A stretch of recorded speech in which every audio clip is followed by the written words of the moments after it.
اسمعوا زين يا عيال، هذه التشكيلة اللي بنلعب فيها ضد الهلال. يا جدي خيسوس، بالله بنفوز عليهم هالمرة، ترى حرموني قبل من بطولات كثير وفازوا علي بكل الطرق اللي تتخيلها، لازم ننتقم منهم انتقام ما ينسى. اسمع يا عزيزي رونالدو، يوم كنت أدرب الهلال كنت عارف مشكلتكم وين كانت مشكلتنا يا جدي خيسوس؟ مشكلتكم الكبيرة كانت في الدفاع، بس الحين جبت لكم مدافع محارب، والله ما راح يمرون من عنده أبد. يا لبليهي، أنا معطيك الفرصة اليوم، بس اسمعني زين، لا تخليني أندم، أبيك توريهم أفضل نسخة منك في الملعب. والله يعطيك العافية يا مدرب، لا تشيل هم، اليوم بتشوف مني مستوى ما قد شفتوه قبل. اسمعوا يا شباب، هذه أول مواجهة حقيقية لنا هالموسم، وما عندنا خيار غير الفوز. لو خسرنا اليوم بيطلعون ويقولون ترى خيسوس هو اللي كان مسويكم. لا، أبيكم تثبتون للكل إن القوة فيكم أنتم وإنكم قدها وقدود.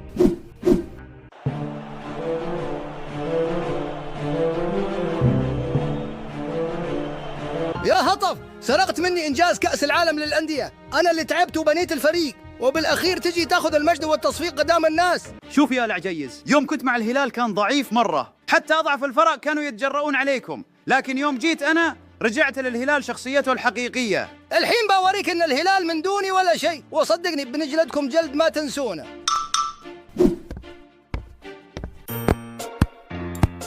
والله يا خويي أنا مرة مبسوط إن المدرب دخلك أساسي اليوم. وأنا بعد يا كوليبالي، اليوم لازم أوريهم مستواي الصح وأثبت للمدرب إني أستاهل ألعب أساسي كل مباراة. هذه مباراتي، اليوم الكل بيعرف إني أقوى من الهلال، والنصر هالموسم ما يوقف قدامه أحد.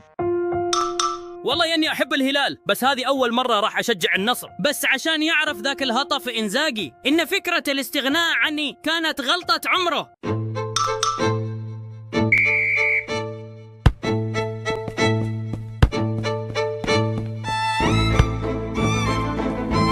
يلا يا البليهي، هذه فرصتك، لا تخلي ذا الهطف يمر. وقف يا لبليهي، وين رايح؟ الحين بيجيب العيد كالعادة. والله كفو يا لبليهي، ما توقعت تسويها أبد. خذ الكورة يا مالكم.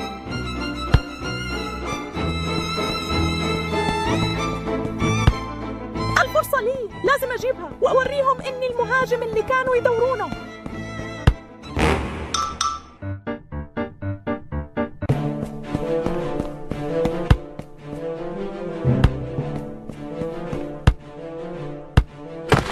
والله كنت عارف إن العقيدي أقوى بكثير من بنته، أخيراً النصر صار عنده حارس صح.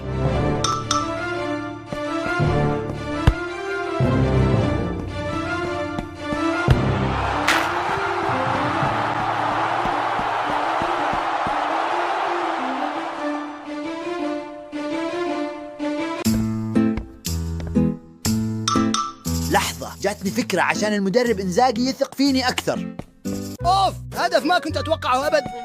يا هطف، والله ما تقدر تفوز على جدي إنزاغي. لبليهي، وش جابك هنا؟ يا لبليهي، كنت أشوفك مثل وليدي والحين تغلط علي. يلا يا شباب، الهدف هذا ولا شيء، المباراة طويلة وبنوريهم مين النصر الحقيقي.